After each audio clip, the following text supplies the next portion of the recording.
Graças a Deus, mais uma ministração. Pelo sangue do Cordeiro, podemos estar aqui, né? Você aí, eu em algum lugar, e falar da palavra do Senhor. Marcos capítulo 10. Partindo ali, foi Jesus para a região da Judéia e para o outro lado do Jordão. E outra vez, grande multidão chegou a ele e, como era seu costume, passou a ensinar as pessoas ali reunidas. Alguns fariseus se aproximaram de Jesus e, para colocá-lo à prova, questionaram: é permitido ao homem separar-se de sua esposa? Inquiriu-lhe Jesus: o que lhes ordenou Moisés? E eles replicaram: Moisés permitiu que o homem desse à sua esposa uma certidão de divórcio e mandasse embora. Esclareceu-lhes Jesus: Moisés vos deixou escrita essa lei por causa da dureza dos vossos corações. Entretanto, no princípio da criação, Deus os fez homem e mulher. Por essa razão, o homem deixará pai e mãe e se unirá à sua esposa, e os dois se tornarão uma só carne. Dessa forma, eles já não são dois, mas sim uma só carne. Portanto, o que Deus une, não o separe o ser humano. Assim também é com as consciências, com as almas e com as mentes de Jesus Cristo. Eles se tornam uma pessoa em Cristo e não há divórcio. Uma vez que Jesus padece e sofre por eles, eles hão de herdar a vida eterna e ser luz na luz, graças ao Criador, ser um com Jesus, no corpo de Cristo. Os bem-aventurados, porque o Senhor assim os conduz. Jesus é quem salva e ninguém tira a salvação. Não há perder salvação, não tira a carne não tira a salvação, o homem poder errar não tira a salvação, a falha do homem, nada tira a salvação que Deus colocou. Pois há uma aliança, há uma promessa irrevogável. Jesus de Nazaré, ele é o ápice da misericórdia de Deus. Ele veio para que todos aqueles que nele é achado tenham a vida eterna. Então ele é o princípio da criação, ele é o primeiro e derradeiro. Ele é o alfa e o ômega, é o que ele que prometido, né? É o que ele quer que seja feito, e há de ser feito a obra de salvação na vida dos servos. Sim, isso há de acontecer. O que Jesus veio para buscar não vai se perder. O bom pastor, ele vai levar até o fim na obra da salvação. E se a mente condena, é Deus que absolve. Se a carne diz que não há salvação, e no sangue do Cordeiro a salvação, no Espírito Santo, estando com a pessoa. Se Deus manda um sonho assustador, é para arrependimento. Deus muda corações, pensamentos, mentes e inclusive a caminhada, as atitudes do homem. Deus restaura. No sangue do Cordeiro, perdão. Então, se Deus salva, o que o homem vai fazer? Como ele vai se perder? É Deus quem vai mudar o pensamento, o intuito, a caminhada. Entendeu? Perdão. Mais tarde, quando estavam em casa, uma vez mais os discípulos indagaram Jesus sobre o mesmo assunto. Então ele lhes explicou: todo homem que se separar de sua esposa e se unir com outra mulher estará cometendo adultério contra a sua esposa. Da mesma maneira, se uma mulher se divorciar de seu marido e se casar com outro, estará igualmente caindo em adultério. E todos aqueles que são achados na verdade são aqueles que são os fiéis e eleitos, e por Jesus Cristo podem herdar a vida eterna, porque Deus os traz para uma obra de fidelidade, para a vida eterna, unidos em Cristo Jesus. Porque veja, se Jesus morre para salvar a vida do homem, Deus é maior do que a carne, que os pensamentos do próprio homem, do que toda a humanidade, e nem os pensamentos, nem a própria carne, nem nada pode tirar a pessoa do amor de Deus. Nem o próprio errar pode tirar a pessoa da salvação. Contudo, ela não gosta de errar. Ela se arrepende, porque Deus coloca o arrependimento. E Deus a transforma, porque Deus coloca o gostar, o amar, e está inclinado para o Espírito Santo. É uma relação de amor, na verdade. E aconteceu que as pessoas traziam crianças para que Jesus lhes impusesse a mão, mas os discípulos repreendiam o povo. Todavia, quando Jesus notou que se passava, ficou indignado e lhes advertiu: deixar vir a mim os pequeninos, não os impeçais, pois deles é o reino de Deus. Então, os que são achados, na verdade, são humildes. Com toda a certeza vos asseguro, aquele que não receber o reino de Deus como uma criança, jamais terá acesso a ele. Em seguida, abraçou a criança e impôs-lhes as mãos, e as abençoou. Assim o Senhor te abençoa e vai te transformando ainda mais numa pessoa cada dia mais bela em Cristo Jesus. Vai te perdoando as faltas e te acrescentando o que é devido, o que é merecido por Cristo, o que Ele merece, Deus vai te acrescentando a estatura, né, de um salvo. E colocando-se Jesus a caminho, correu um homem ao seu encontro e, ajoelhando-se, indagou-lhe: Bom mestre, o que devo fazer para herdar a vida eterna? Replicou-lhe Jesus: Por que me chamas bom? Ninguém é bom a não ser um, que é Deus. Tu conheces os mandamentos: não matarás, não adulterarás, não furtarás, não dirás falso testemunho, não enganarás ninguém, honra teu pai e tua mãe. Ao que o homem declarou: Mestre, tudo isso tenho obedecido desde a minha adolescência.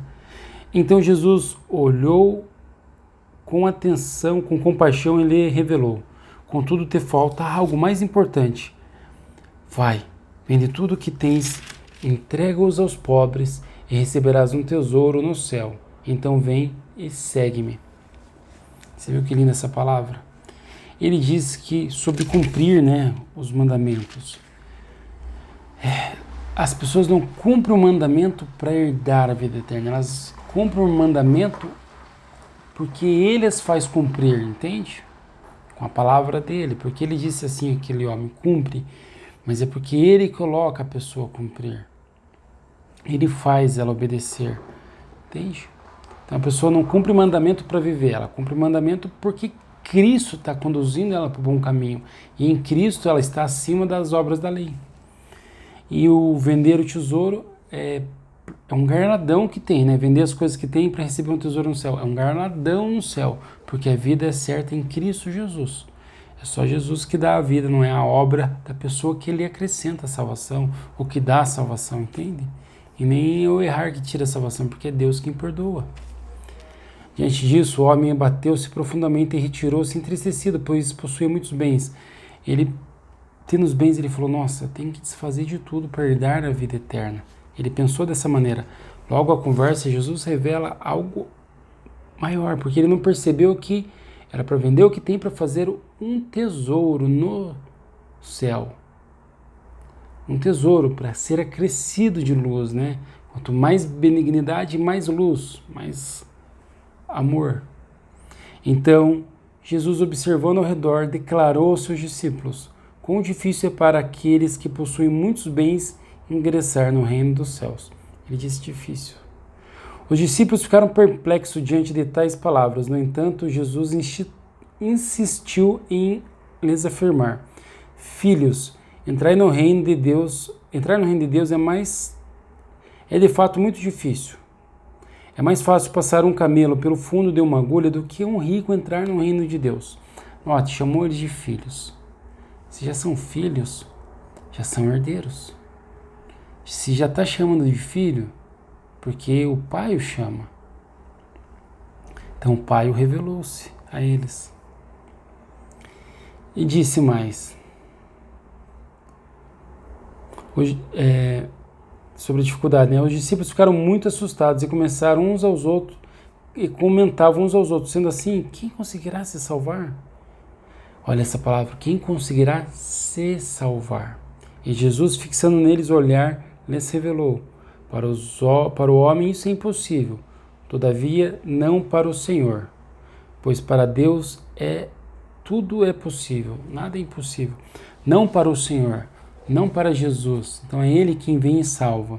Ele quem vem e guia os homens à salvação. O vender, o fazer as boas obras é para ter um tesouro no céu. O cumprir os mandamentos não é para ser salvo, porque nem para cumprir os mandamentos, nem vender nada herda a vida eterna. Mas é o Senhor. Então o Senhor convence, muda, transforma, guia como pastor. Ele faz acertar e Ele é o que conduz e também é Ele quem faz a obra da salvação na vida da pessoa. Inclusive Ele que ensina a ganhar um tesouro no céu, aumentar a luz e o amor e contempla com a vida eterna. Para os homens fazer essa obra é impossível. Ele declarou: para o homem isso é impossível. O se salvar é impossível. A pergunta era: os discípulos ficaram muito assustados e começaram uns aos outros a se questionar. Sendo assim, quem conseguirá se salvar? Jesus respondeu: Para o homem isso é impossível, ninguém pode se salvar. Todavia, não para o Senhor, pois para Deus é possível. Então é Deus que vem e salva. É Deus que vem e faz a obra da salvação. O homem já estava inclinado para o pecado, entende? Então é Deus que vem resgatá-los, buscar o que havia se perdido. Então, quem é o homem que condena? Quem é tu, homem, que condena? Se é Jesus quem absolve. Então, se a carne, a tua mente, o teu cérebro está condenando a tua alma ao tormento eterno, é Deus quem te absolve. Então, continuar orando e Deus vai continuar se revelando, mas a salvação é definitivamente pela mão do Senhor. Então, Pedro começou a declarar para Jesus: eis que nós tudo abandonamos para te seguir. Garantiu-lhe Jesus: com toda certeza vos asseguro que ninguém há que tenha deixado casa, irmãos, irmãs, mãe, pai, filhos ou bens, por causa de mim e do Evangelho, que não receba, já no presente, 100 vezes mais, em casas, irmãos, irmãs, mães, filhos e propriedades, e com eles perseguições, mas no mundo futuro a vida eterna. Todavia, muitos primeiros serão últimos e muitos últimos serão primeiros. Muitos primeiros serão últimos. Quem que são os muitos primeiros? Por mais absurdo que eu vou te falar, que isso pareça ser, é a verdade. Os que querem salvar e justificar a si mesmo com obras, os que querem se esforçar, que fazem muito esforço para ganhar a salvação, eles são últimos. Eles são os que têm menos estatura. Mas aqueles que estão vivendo, sorrindo, felizes, agradecendo, gratos, e que não estão buscando impressionar, mas estão vivendo na gratidão, eles estão sendo primeiro. Porque a salvação não vem pela força do homem, entende? Por mais que não perca a salvação, aos que Jesus não deixe que se perca, não é pela força do homem, é pela graça. Pela graça sois salvos, não vem de vós, é dom de Deus. A fé também não vem do homem. Não é o acreditar da mente, falar eu acredito, não é isso. É uma unção que desce dos céus, abre o entendimento e a vontade para querer a Deus e ouvir a palavra. E Deus é que faz permanecer, porque a presença de Cristo, que tem toda a fé, que com essa fé de Jesus emana para a alma e a alma sente-se seguro. É Jesus de Nazaré quem salva. E Ele estando contigo, Ele te guia, Ele anda contigo, é uma consciência andando com a tua consciência, é luz andando com você, é a consciência de Deus andando com a tua mente, para ser mais necessário, e assim te guiando para a salvação. Mas aqueles que querem se esforçar e dedicar-se para ser salvos por obras e bens, não é que eles não possam ser salvos, os que são destinados à salvação, mas é que Deus vai transformar o coração, vai mudar isso. Aqueles que tanto querem se justificar-se são últimos, mas aqueles que louvam a Deus e agradecem a Deus e adoram a Deus e vivem em paz consigo mesmos são primeiros. Porque eles mais amam, eles vivem menos preocupados, eles vivem agradecendo, eles vivem louvando, dando mais testemunhos. Eles estão fazendo mais que os que estão querendo se justificar por obras e não estão fazendo, entende? Eles apenas estão vivendo. Mas é Deus quem está agindo através deles. É um descansar no Senhor, sabendo que o futuro é certo e o Senhor é quem vai te guiar.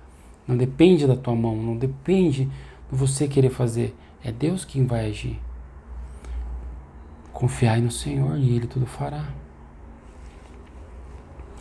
E sucedeu que estava no caminho, subindo para Jerusalém, E sucedeu que estavam no caminho, subindo para Jerusalém. Jesus à frente frente os conduzia. Os discípulos estavam admirados, enquanto os demais seguidores sentiam medo. Veja, Jesus na frente conduzindo eles. Então é Jesus que está na frente fazendo a obra. É Jesus que está conduzindo. Os discípulos, os servos, né? Aqueles que haveriam de, por eles, a palavra ser revelada. Por eles, não é eles que revelam a palavra se revelando através dos homens. Por eles a palavra eles estavam em paz, mas os outros, estavam com medo. Os discípulos estavam admirados, enquanto os seguidores sentiam medo, porque eles estavam um pouco mais distantes. Entende? Se você está com medo hoje, o Senhor está te fortificando. Tenha coragem, bom ânimo, diz o Senhor, né? Tá na palavra dele escrito, eu venci o mundo, está escrito lá. Ele dizendo, né? Eu venci o mundo. Jesus dizendo para você, ele venceu o mundo. Os que estão nele são novas criaturas. Ele vence por você. Não há divórcio, não há litígio. Se a religião fala, perde salvação, não perde, não existe isso. Os que o Senhor separou para a vida eterna, onde viver eternamente. Pelo homem ele não consegue viver eternamente. Pelo homem ele não ganha salvação. Está escrito ali o que? Como nós nos salvaremos? Eles perguntaram.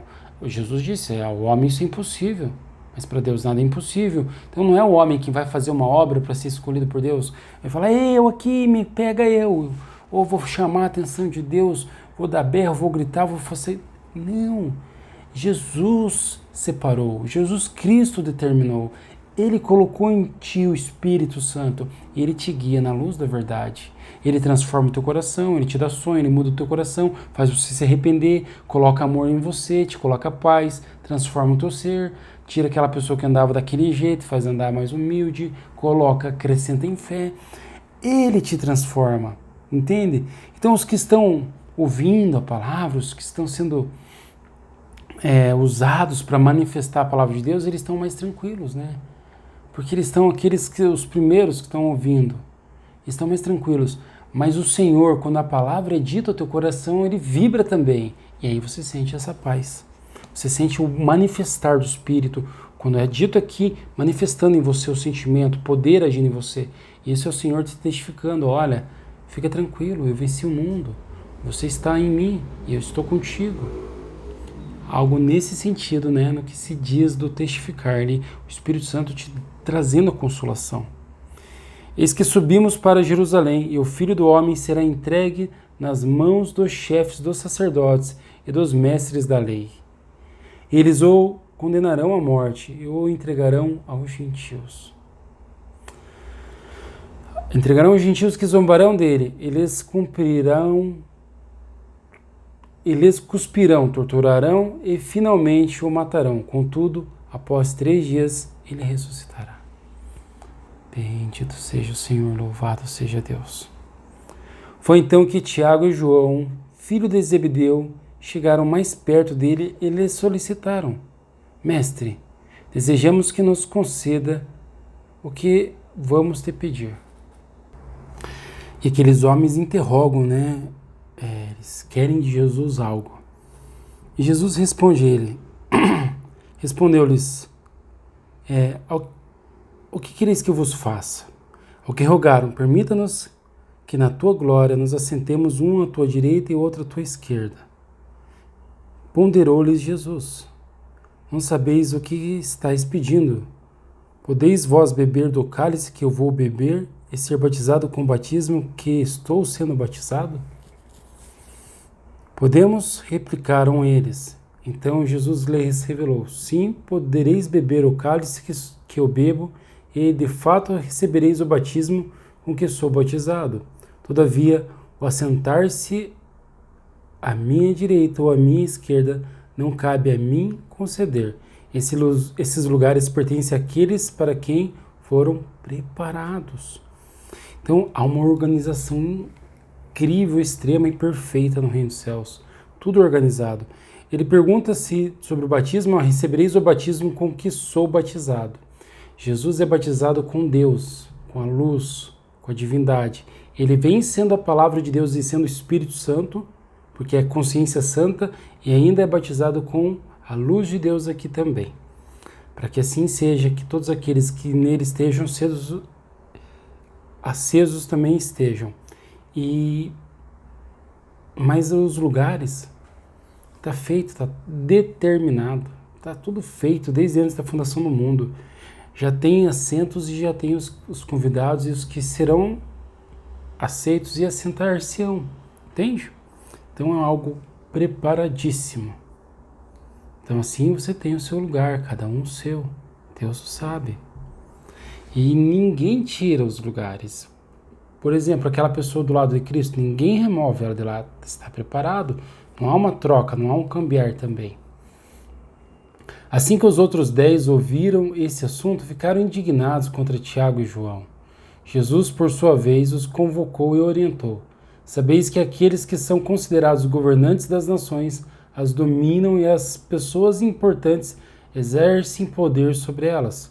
Contudo, não é assim que ocorre entre vós. Ao contrário, quem deseja tornar-se importante entre vós deve ser o servo. E quem ambicionar ser o primeiro entre vós, que se disponha a ser escravo de todos. Portanto, nem mesmo o Filho do Homem veio para ser servido, mas para servir e dar a sua vida em resgate por muitos. Chegaram, pois, a Jericó, quando Jesus e seus discípulos e mais uma grande multidão estavam deixando a cidade. O filho de Tiago estava deixando a cidade, enquanto estavam deixando a cidade. O filho de Tiago, chamado Bartimeu, que era cego, estava sentado à beira do caminho, pedindo esmolas. Assim que ouviu que era Jesus de Nazaré, começou a gritar: Jesus de Nazaré, Jesus, filho de Davi, tem misericórdia de mim. Aquele homem começa a pedir ajuda. Ele quer ver. Jesus vai abrir o olho dele, a gente sabe que vai. Então, qual cegueira tem que ser curada? Do discernimento, de compreender a palavra. Então é necessário que esse discernimento, esse compreender seja aberto aos que hão de herdar a vida eterna. E Deus é quem faz. Então eu quero ver, eu quero compreender e cada dia enxergar mais, que minha visão seja aumentada.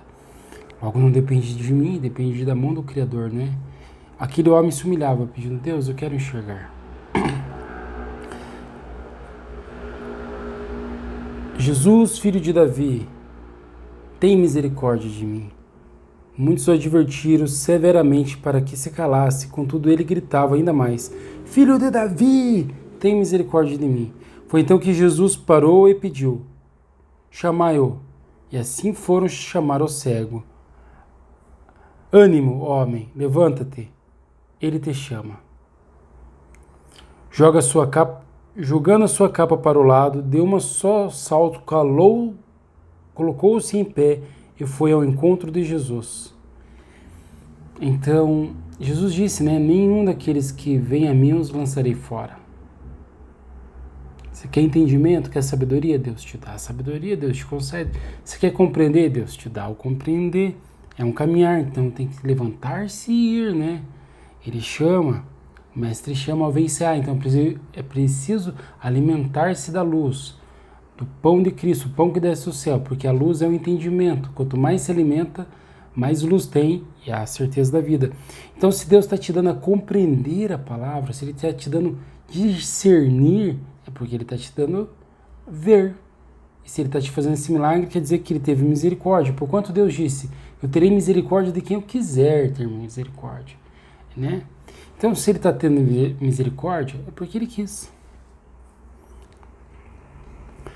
E jogando a capa para o lado, deu um só salto, colocou-se em pé e foi ao encontro de Jesus. Indagou-lhe Jesus: que quereis que eu te faça? Rogou-lhe o cego: Rabone, que eu volte a enxergar. E Jesus lhe ordenou: vai em frente, a tua fé te salvou.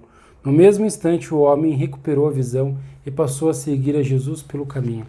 Então é para isso enxergar, né? É para seguir a Jesus. Bom, o discernir, que é uma obra de amor, uma obra de fé, é para segui-lo, para continuar. Seguir é caminhar em Cristo Jesus. É seguir os passos dele.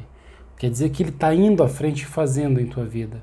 E você, aquele servo ao qual ele está te conduzindo. Porque diz a palavra: o Senhor é o pastor, né? O meu pastor e nada me faltará. Então assim seja na tua vida. O Senhor é o teu pastor. O Espírito Santo que vai adiante e vence por ti, por te amar.